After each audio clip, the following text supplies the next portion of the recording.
តែមានសង្សារហើយឬនៅមានសង្សារហើយបើអូនមិនតន់ណាមានស្រីឲ្យសុំស្រស់អោស្រីពើបើមិនតន់មានស្រីឲ្យសុំស្រស់អោស្រីពើក្រមុំបងស្នេហ៍រូបឆោមឆ្លៅសំរុកស្រីពើដើរលេងកំសាន្តតាណាល្អឬទៅមើលកំប្លែងតាណាល្អឬទៅមើលកំប្លែងសុំគុំមកចំបែងបងដើរពីក្រោយ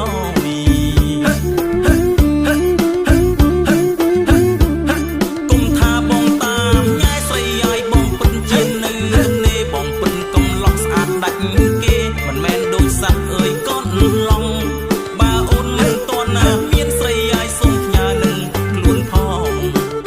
បើមិនតន់មានស្រីឲ្យសុំផ្ញើនេះខ្លួនផងប្របងសុំប្រាប់អើយនួនល្អងបំណងឲ្យម៉ែគាត់ចូលស៊ូណែចាំបងឲ្យម៉ែមកចូលស៊ូល្អ